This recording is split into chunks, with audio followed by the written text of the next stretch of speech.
Hey, good evening. This is Kathy Beatty with Divorce Support Anonymous. Thank you for joining me tonight. Friday night it is, where I try to step into your life and give you some help, some tools, some techniques, some hope as you go through the trauma of divorce.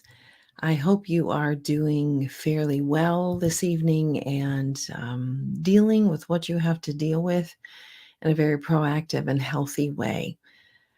I do want to, of course, mention that we do have the next group, September 10th. My next group will begin. There have been people registered already. I would encourage you, if you are going through divorce, that you would join me and work through all of the issues that you need to work through as you go through divorce. You'll see on my video just a moment ago, do not go through this alone. It's too difficult to go through it alone. So I want to be there as a gentle guide to walk alongside of you and to help you through this trauma and to get to the other side of it. So tonight's topic, interesting enough, is about the codependent and divorce. So this is an issue that I've been coming across many times, certainly in the past 19 years, but recently as well. I've had individuals that I'm working with, men and women, who are codependent. And this really creates even more another layer of chaos as you go through divorce. And I'll explain why in just a moment. But first, I want to explain what codependency is. Codependence, this is my definition, and then I'll give you another that is more formal, if you will. Codependents can only see the needs of others. They cannot be happy if other people are not happy. They're dependent upon other people being happy. So you can see how vulnerable you become when you are codependent. If I can't be happy when other people are happy, I'm going to be scrambling my entire life, running around, making sure everyone else is happy.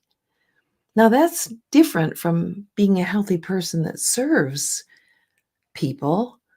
This is my happiness depends on, I cannot be happy unless other people are happy. That puts us in a very dependent state. Indeed, where does that come from? It's a learned behavior, and that can come from damaging parental relationships, abusive families, especially.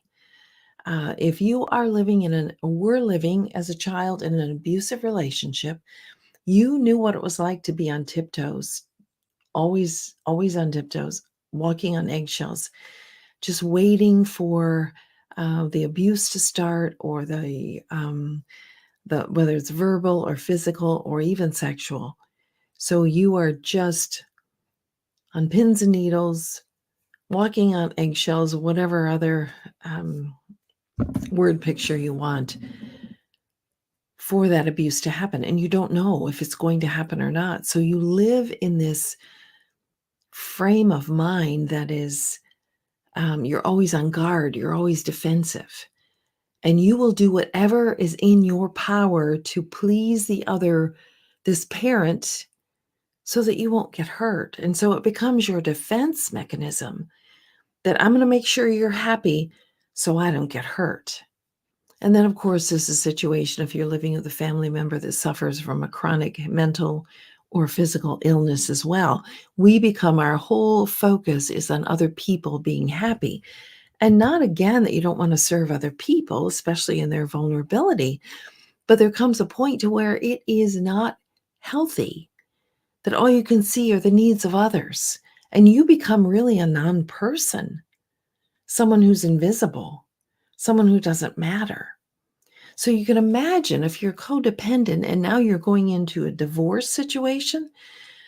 I mean, it's amazing you even got to the point of going through a divorce unless the other person decided to leave, because codependents, they're not the ones who are anxious to make that step. And when they do, it is a huge, victorious step that they made this decision finally to leave the marriage that was abusive or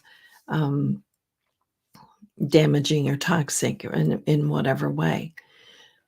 So I want to just give you some guidance on if you recognize that you are a little bit codependent or tremendously codependent?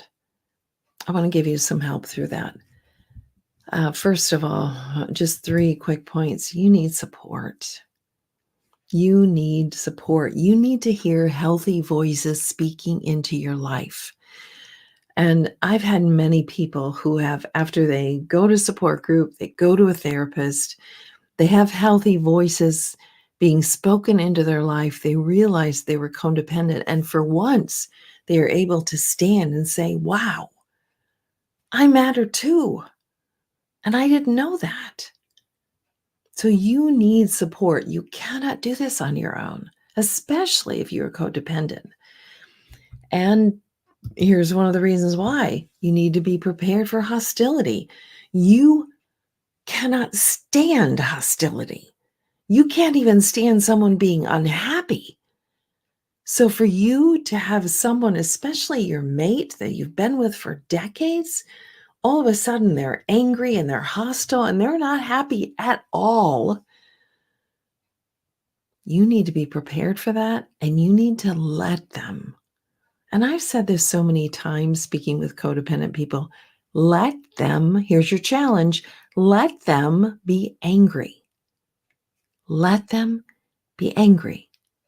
Let them be unhappy. Let them not like the way things are going.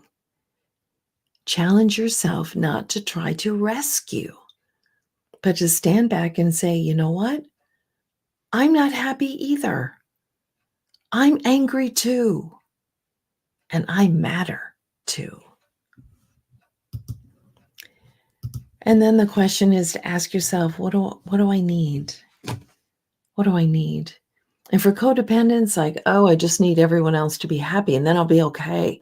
No, you need to take a step back and say, what do I need? What do I need? And that question may take some time. It may take some support. It may take some therapy before you get to the point to where you say, this is what I need. And I'm going to stand up and I'm going to speak and even fight for what I need. God doesn't want us a non-person in a relationship, in any relationship. He never requires in our relationship with Him that we become a non-person. He cares for our needs. He wants us to be involved in this healthy relationship with God. So if God wants us to participate and cares about our needs in this relationship, we have got to learn to start caring about our needs in this relationship. So important for us. And I get it. If you come from an abusive relationship as a child, you're still using that defense of making sure everyone else is happy. But those days are over. And a new day, a new season is coming where you matter and your voice matters. And how important it is that we learn that it's okay.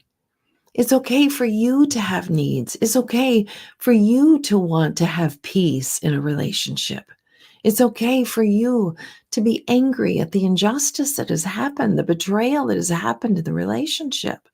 It's okay for you to speak out and to have a voice.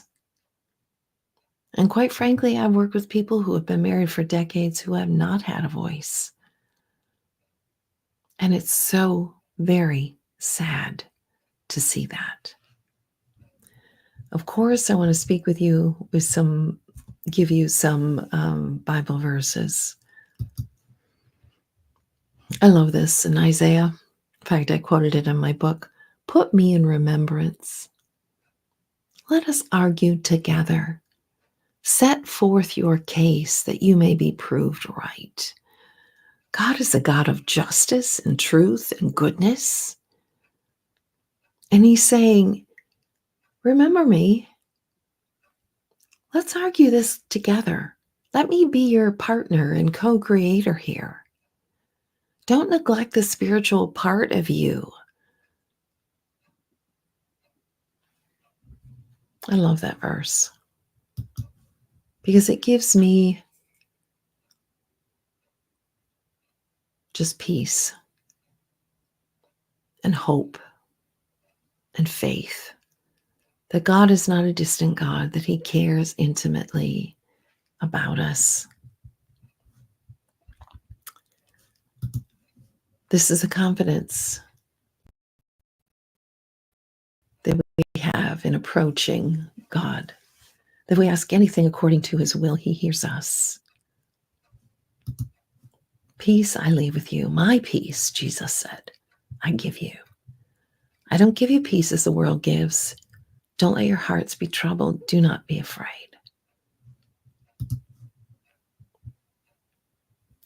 For those who are codependent, it is time for you to find your voice.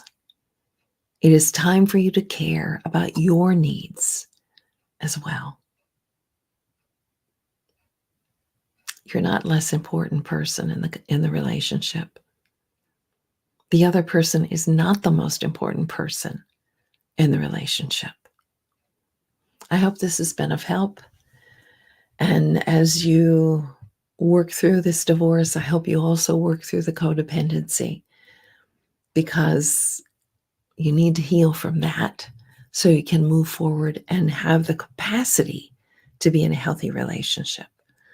This is Kathy Beatty with Divorce Support Anonymous, walking with you every step of the way through the trauma and after the trauma of divorce. Have a good evening.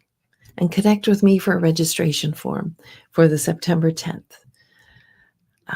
next Divorce Support Anonymous group. Have a good night.